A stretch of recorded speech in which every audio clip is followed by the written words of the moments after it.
Just to confirm, आवाज and video clear है सबको? Yes.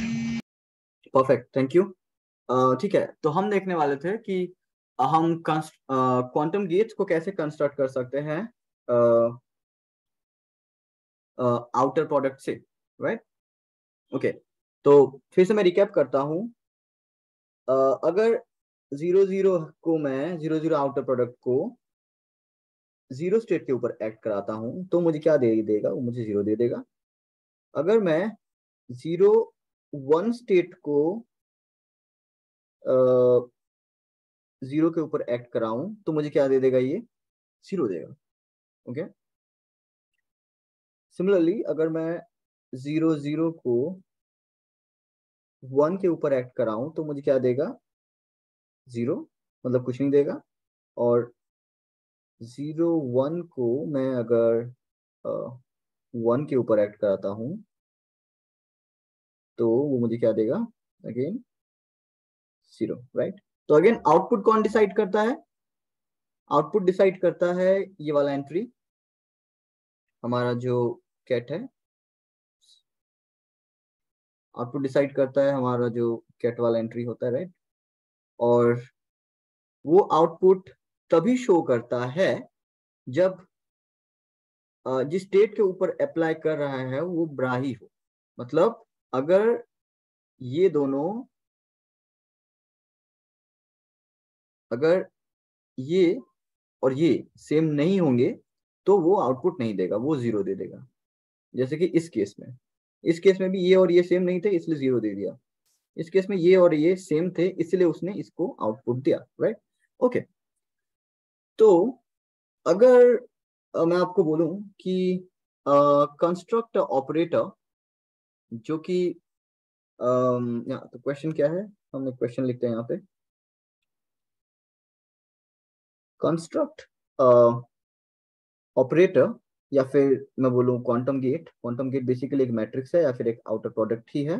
Construct a quantum gate that takes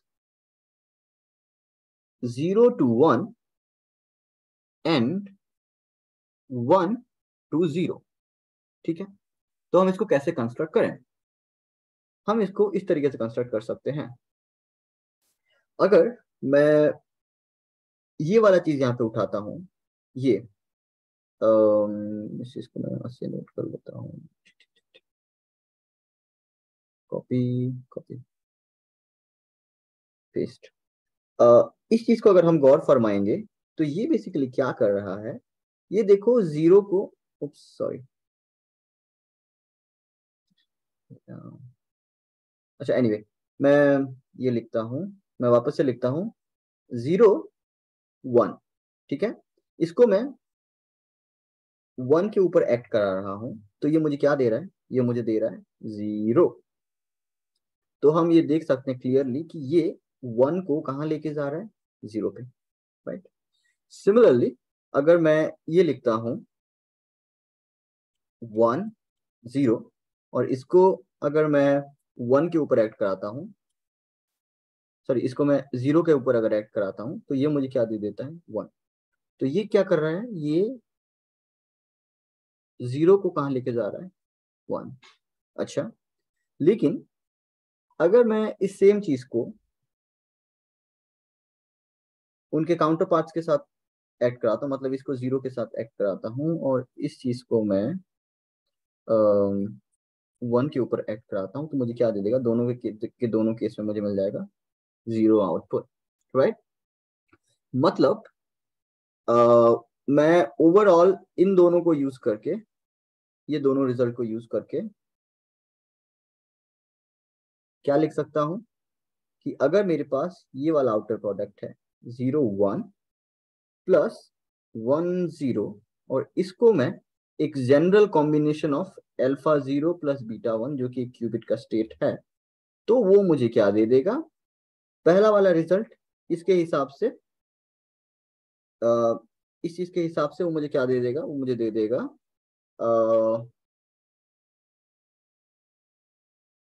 beta times 1, sorry, अच्छा इसको हम एक्सप्लिसिटली करके देखते हैं।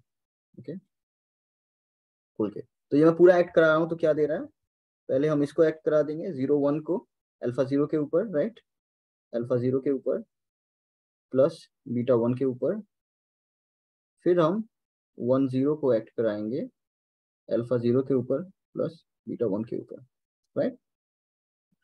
तो पहले वाले केस से हमें क्या मिलेगा, ये भाई साहब क्या करते हैं, ये 1 को 0 पे लेके जाते हैं, राइट, ये क्या करते हैं 1 को 0 पे लेके जाएंगे, और अगर 0 होगा तो उसको 0 कर देंगे, राइट, ये 1 को 0 पे लेके जाते हैं। तो मुझे क्या मिल जाएगा, बीटा 0, और ये वाले भाई साहब क्या करते हैं, ये 0 को 1 पे लेके जाते हैं, और अगर 1 होगा तो उसको कहाँ पे लेके जाएंगे, कहीं पे नहीं लेके जाएंगे, उसको 0 कर देंगे। तो 0 क्या था, मतलब अल्फा, तो ये मेरा आंसर हो जाता है इस वाले पार्ट से, ये मेरा दे देता है अल्फा 1, राइट। तो गौर फरमाने वाली बात है कि यहाँ पे जो मेरा इनपुट स्टेट था, इनपुट स्टेट क्या था, अल्फा 0 प्लस बीटा 1, वो भाई कहाँ पे पहुंच गया है, बीटा 0 प्लस अल्फा 1, ठीक है। तो जाहिर सी बात है कि मेरे बिट्स अभी फ्लिप हो गए हैं, राइट, ये जो चीज है और ये जो चीज है आप इसको कंपेयर करके देख लो, ये फ्लिप हो गया है। मतलब 0 का जो कोफिशिएंट था अल्फा, अभी वो कहाँ पे चला गया है, अभी वो 1 पे चला गया है, ओके। और 1 का जो कोफिशिएंट था बीटा, अभी वो कहाँ पे चला गया है, 0 पे चला गया है, ठीक है। तो हमारे जो कोफिशिएंट्स हैं फ्लिप हो गए हैं, और इसका मतलब जो क्यूबिट भी है हमारा फ्लिप हो गया है। तो मैं कुल मिला के यहाँ पे ये बोल रहा हूं कि अल्फा 0 प्लस बीटा 1 स्टेट बन जाता है beta 0 plus alpha 1 under the action of 0 1 plus 1 0। और ये एक बहुत ही बड़ा प्रोफाउंड रिजल्ट है, क्योंकि ये क्या बताता है, हमारा बिट कैसे फ्लिप होता है उसको बता रहा है, राइट। तो दिस डिनोट्स बिट फ्लिप, या फिर इसको आप कह सकते हो नॉट गेट, बिट फ्लिप और क्वांटम का नॉट गेट। तो ये आपका पहला क्वांटम गेट है जो आप देख रहे हो, क्वांटम नॉट गेट, ओके। इसको थोड़ा सा और हम डिटेल में देख सकते हैं, कैसे, बोले तो मैं इसको इसके वेक्टर फॉर्म में लिख रहा हूँ। तो अल्फा 0 प्लस बीटा 1 क्या है, ये अल्फा है 1 0 है, प्लस बीटा है 0 1 है, और ये कहाँ पे चला जा रहा है, ये चला जा रहा है बीटा 1 0 प्लस अल्फा 0 1, और ये क्या है, इसको मैं लिख सकता हूँ अल्फा बीटा, और ये भाई साहब बन जा रहे हैं बीटा अल्फा, राइट। तो अल्फा बीटा मतलब कोफिशिएंट जो था वो क्या बन जा रहा है, बीटा अल्फा।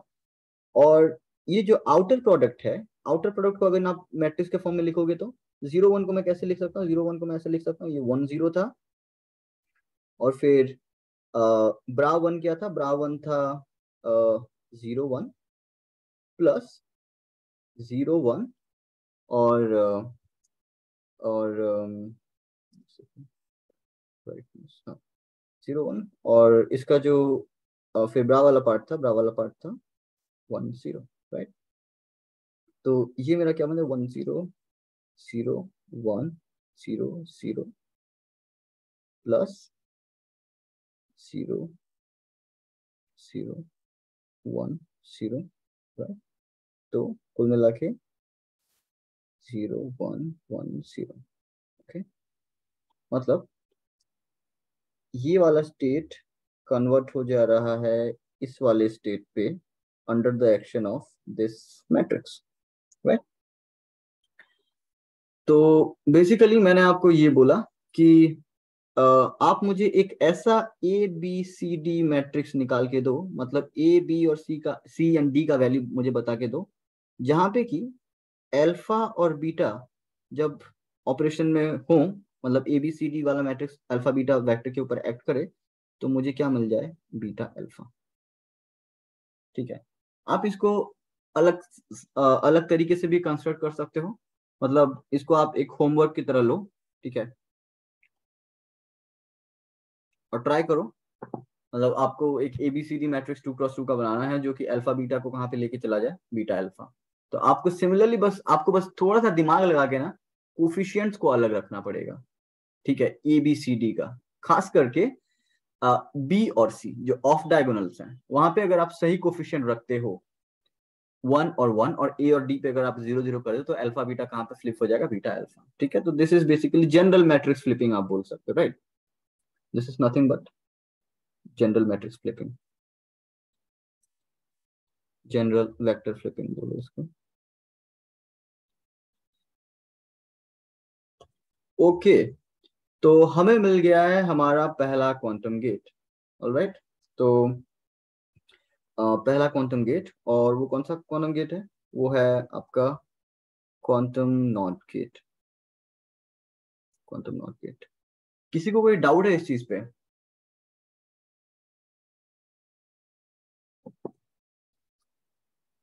या फिर कोई कमेंट? क्योंकि एक बार हम अगर पहला मतलब गेट बनाना सीख गए तो फिर हम सारे क्वांटम गेट्स लिख सकते हैं धीरे धीरे करके। लेकिन मैं चाहता हूं कि आपको ये वाली चीज क्लियर हो कि हम क्वांटम गेट बनाए कैसे। क्लियर है? कोई कुछ नहीं बोल रहा है तो आई Yes, sir. सपोज, परफेक्ट, तो सबको शायद क्लियर ही होगा। अच्छा, तो समरी के लिए मैं यहाँ पे लिख लेता हूँ वापस से कि हमारा जो क्वांटम गेट है, क्वांटम नॉट गेट, जिसको एक्स गेट भी बोलते हैं, एक्स गेट, उसके, अरे यार, उसके प्रॉपर्टीज क्या है, पहले वो दिखता कैसा है, उसका आउटर प्रोडक्ट नोटेशन जो है, इसका आउटर प्रोडक्ट नोटेशन जो है वो क्या है, वो है 0 1 प्लस 1 0। अगेन इसका मतलब क्या है, इसका मतलब ये है कि ये जनाब 1 वेक्टर को 0 पे लेके जाते हैं और 0 वेक्टर को 1 पे लेके जाते हैं, ठीक है। अब दूसरा चीज क्या है, इसका दूसरा प्रॉपर्टी, इसका मैट्रिक्स कैसा दिखता है, इसका मैट्रिक्स ऐसा दिखता है 0 1 1 0, ओके। और इसका जो जनरल एक्शन है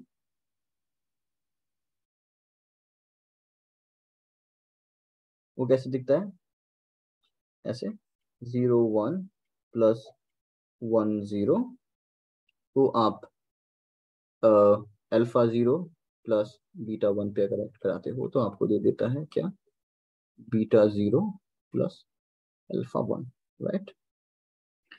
और इस चीज को हम एक्स गेट भी बोलते हैं। तो मैं, सॉरी, मैं इस चीज को एक्स लिखता हूं और इस चीज को साई लिखता हूं, ठीक है। हाँ, या फिर मैं इसको ऐसे ही अल्फा 0 प्लस बीटा 1 के फॉर्म में ही छोड़ देता हूँ। तो मैं लिखूंगा कि एक्स जब ऑप्ट करता है अल्फा 0 प्लस बीटा 1 के ऊपर तो मुझे मिल जाता है बीटा 0 प्लस अल्फा 1, ठीक है, ऑल गुड। अच्छा, हाँ, एक और चीज, इस एक्स ऑपरेटर को पाउली एक्स भी बोलते हैं, ओके। तो इसको भी मैं एक प्रॉपर्टी में ही इसका लिख देता हूँ, इसको हम बोलेंगे पॉली एक्स गेट, ओके। कई बार हम इसको ऐसे भी लिखते हैं सिग्मा एक्स, ओके। तो थोड़े से और नोटेशन के लिए मैं क्या कर रहा हूँ, ये जनरल एक्शन को मैं ऐसे भी डिफाइन कर सकता हूँ कि सिग्मा एक्स अगर 0 के ऊपर एक्ट करता है तो वो 1 देता है, एंड सिग्मा एक्स अगर 1 के ऊपर एक्ट करता है तो वो मुझे 0 देता है, ओके। सिमिलरली मैं इस चीज को इस तरीके से भी लिख सकता हूँ जो कि एग्जैक्टली सेम है, एक्स अगर मेरा 0 के ऊपर एक्ट करता है तो 1 देता है, एक्स का मतलब क्या है, अगेन यही सेम मैट्रिक्स एक्स गेट, और एक्स का, एक्स को अगर मैं 1 के ऊपर एक्ट करता हूँ तो 0। तो जितने भी हम क्वांटम गेट आगे को देखेंगे उन सब का एक्शन हम किसके ऊपर स्टडी करेंगे कि वो भाई जीरो को कहाँ लेके जाता है और भाई वो वन को कहाँ लेके जाता है। एक बार हमें पता चल गया कि जो भी गेट है उसका एक्शन जीरो और वन के ऊपर कैसा है, इसका मतलब हमें पता है कि उसका एक्शन जो सुपरपोजिशन है, सुपरपोजिशन मतलब इन दोनों का मिलाव alpha zero plus beta one, उन दोनों के ऊपर कैसा रहेगा। मतलब कि जीरो और वन के ऊपर अगर हमें किसी गेट का एक्शन पता चल जाता है तो हमें पता चल जाता है कि बिल्कुल क्वांटम बिट के ऊपर उस गेट का एक्शन क्या होगा, और फिर अकॉर्डिंगली हम एक क्वांटम बिट को कहीं से भी कहीं पे लेके जा सकते हैं डिपेंडिंग अपन हम कौन सा गेट यूज करते हैं। कुल। हाँ, यहाँ पे एक और सर चीज आई है। Have one question. श्योर। तो लाइक हम लोग जैसे जो नॉर्मल गेट्स होता है, जैसे इन्वर्टर में हम लोग और नॉट गेट में जैसे हम्म हम लोग ट्रायंगुलर सिंबल यूज करते हैं, तो हम्म क्या क्वांटम गेट्स का भी कुछ सिमिलर कुछ सिंबल होता है या फिर कुछ अलग सिंबल होता है? बहुत अच्छा क्वेश्चन है अनुराग। तो सिंबल की बात करें, मैं सिंबल की बात जब क्वांटम सर्किट्स में जाता तब करता, पर क्योंकि तुमने बात उठाया है तो सिंबल हम इसका कुछ खास नहीं, ऐसे ही लिखते हैं। एक्स लिख के एक डिब्बे के अंदर छोड़ देते हैं, गेट। ठीक है। और मतलब सर्किट में ये ऐसा दिखता है कि आपका एक लाइन जो है वो एक क्वांटम बिट को रिप्रेजेंट करता है और फिर एक एक्स गेट और इधर फिर आउटपुट है। तो अगर आप जीरो लेके जाते हो तो आपका आउटपुट में क्या मिलेगा, वन। और अगर आप वन लेके जाते हो तो एक्स के उस तरफ आपको क्या मिलेगा, जीरो। मतलब ये बिट को फ्लिप कर देता है, जीरो से वन, वन से जीरो। और फिर इन दोनों का कॉम्बिनेशन लेते हो तो फिर आपको वही अल्फा और बीटा एक्सचेंज होकर मिल जाएंगे। तो ये है इसका सिंबल। मतलब कुछ खास नहीं, हम डिब्बे के अंदर एक्स रख देते हैं। पर एक होता है कंट्रोल नॉट गेट। ओके। उस पर मैं बाद में आऊंगा। वहां पे इस नॉट गेट को ऐसे सिंबल में भी लिखते हैं। ठीक है। तो ये वाला सिंबल कहाँ पे यूज होता है, ये वाला सिंबल यूज होता है इन कंट्रोल्ड नॉट गेट। ये मतलब एक एक्स्ट्रा चीज है, अभी जानने की जरूरत नहीं, हम बाद में आएंगे। मैं बस इसलिए बता रहा हूँ कि जो एक्स का सिंबल है ये कई बार इस तरीके से भी यूज होता है। ठीक है, दोनों। ठीक है। ओके। Okay sir. हाँ, और एक और चीज प्रॉपर्टी में हमें जानना चाहिए कि इसके आइगन वैल्यूज और आइगन वेक्टर्स कितने हैं इस गेट के। Eigen values and eigen vectors. आप इसको एज अ होमवर्क ट्रीट कर सकते हो और मैं बोलूंगा कि आप जाके चेक करो इसको कि इसके आइगन वैल्यूज और आइगन वेक्टर्स कितने हैं। मैं अभी के लिए बता दे रहा हूँ कितने हैं। अगर आप निकालोगे तो आपको पता चलेगा कि x अगर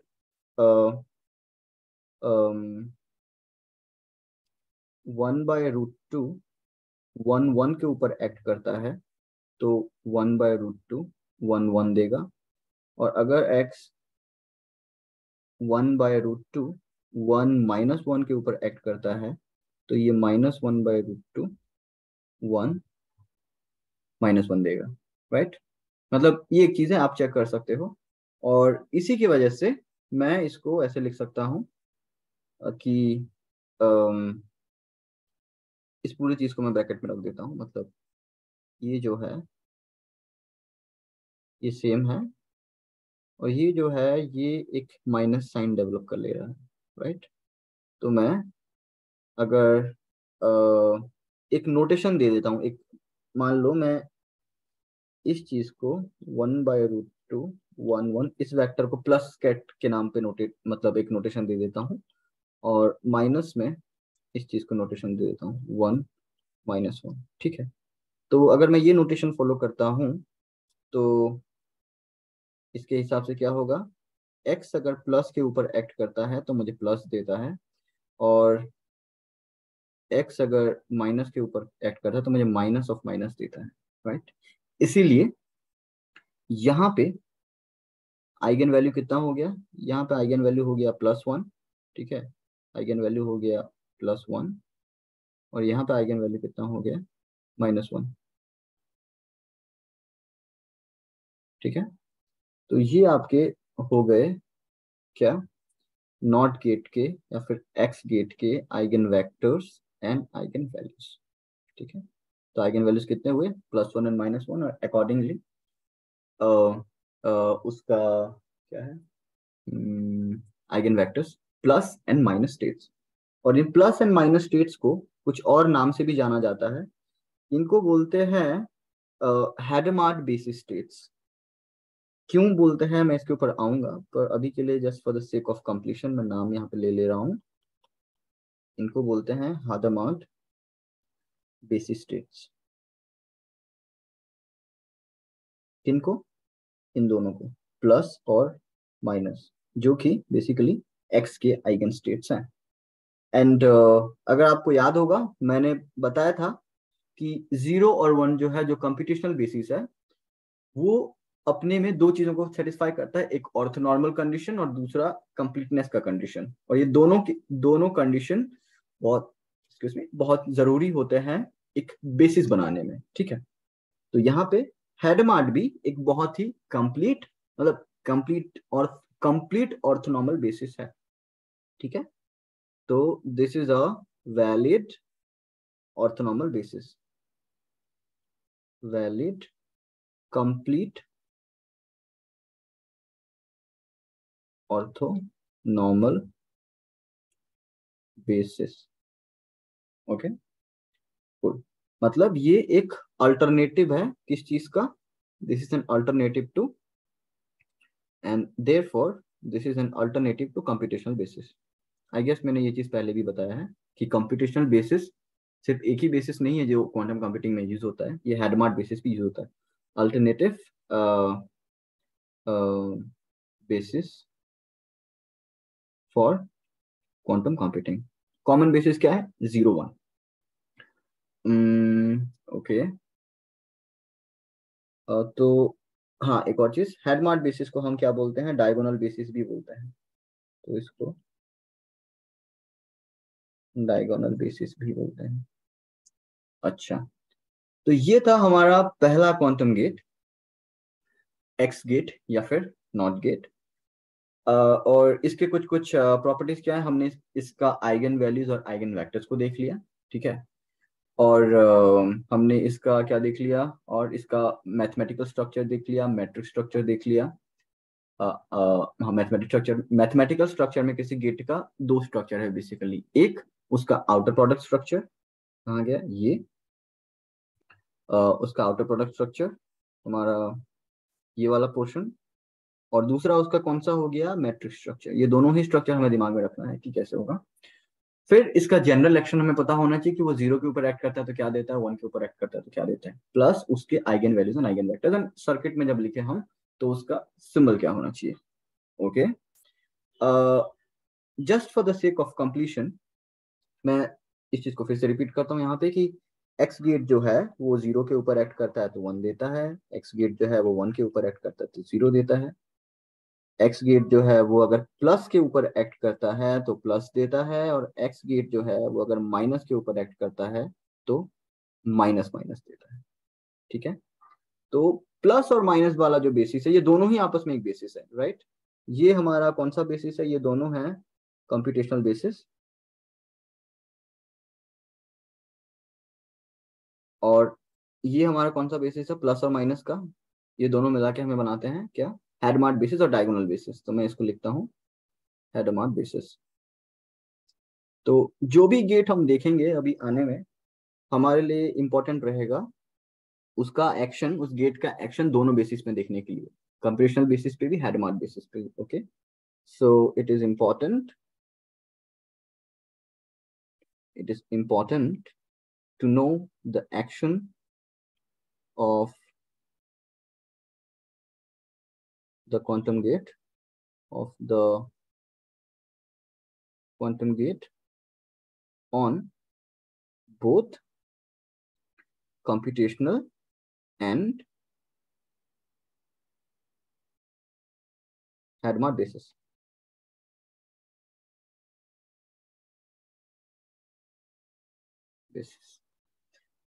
All right. और आपको जब ये वाला चीज क्लियर हो जाएगा ना कि कौन सा गेट किस बेसिस पे क्या कर रहा है, फिर उसके बेसिस पे आप क्या कर सकते हो, मतलब उसके आधार पे आप क्या कर सकते हो, आप बहुत ही अलग अलग तरीके का गेट मिला के बहुत ही अलग अलग तरीके का ऑपरेशन करा सकते हो। और बेसिकली वही है कंप्यूटिंग।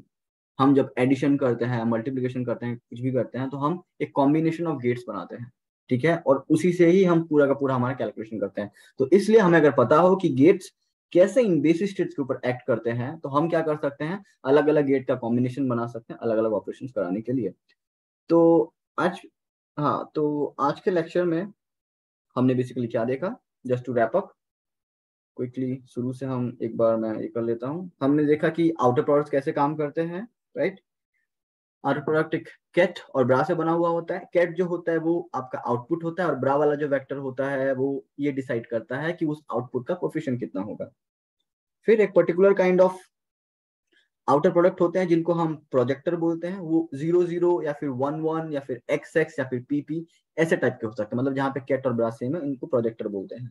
क्यों प्रोजेक्टर बोलते हैं, ये हम अलग से जब मेजरमेंट स्टडी करेंगे तब हम डिटेल में देखेंगे।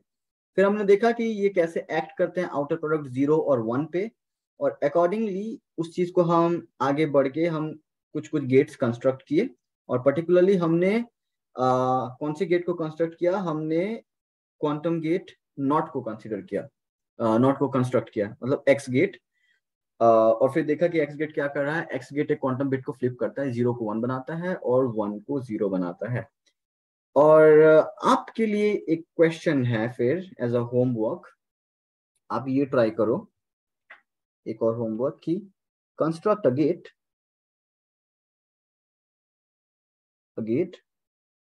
दैट टेक्स 0 को तो 0 पे ही लेके जाएगा, लेकिन वो 1 को -1 पे लेके जाता हूँ। ठीक है, एक ऐसा गेट बना के दो। इसका आपको क्या क्या करना है, इसका मुझे आप अपने लिए बेसिकली आउटर प्रोडक्ट नोटेशन में इसको लिखना, मतलब कैट और ब्रा के नोटेशन में, और फिर इसका मैट्रिक्स नोटेशन में लिखना, और इसका आइगन वैल्यूज और आइगन वेक्टर फाइंड करना, eigen values and eigen vector find करना। और क्योंकि आप यहाँ पे सिर्फ उसका 0 और 1 में एक्शन देख रहे हो, मैं बोलूंगा कि आप कंप्लीशन के लिए जब उस मैट्रिक्स को बना लो तो फिर उसका एक्शन आप प्लस और माइनस स्टेट्स के ऊपर भी देखो, action on plus and minus state, plus and minus states. ये एक एक्सरसाइज को करने से आपका पूरा आज का रिवीजन हो जाएगा। तो I wish you good luck on this वाला क्वेश्चन। तो कोई क्वेश्चन है आज जो हमने डिस्कस किया अभी तक?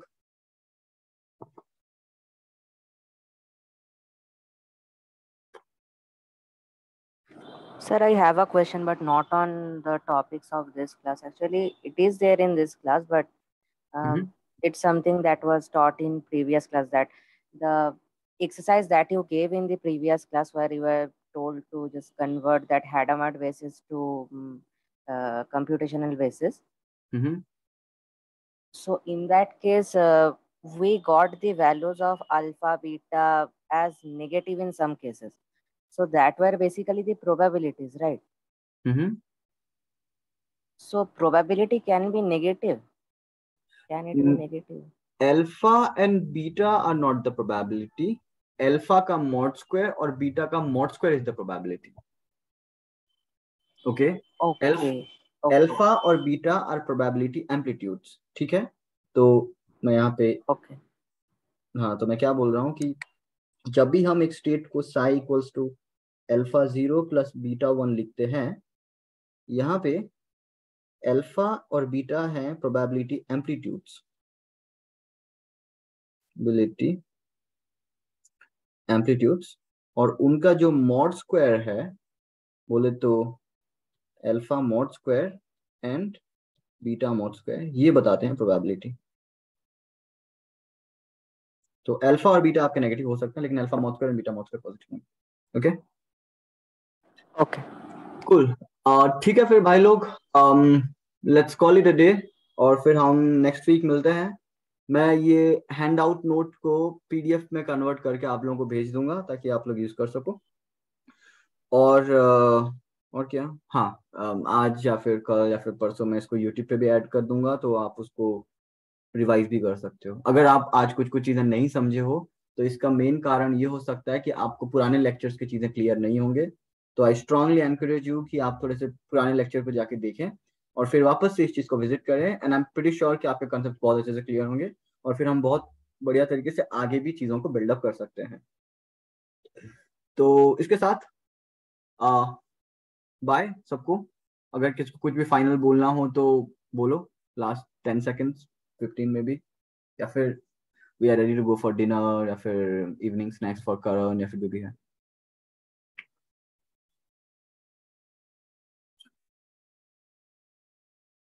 ऑलराइट, फिर सबको बाय।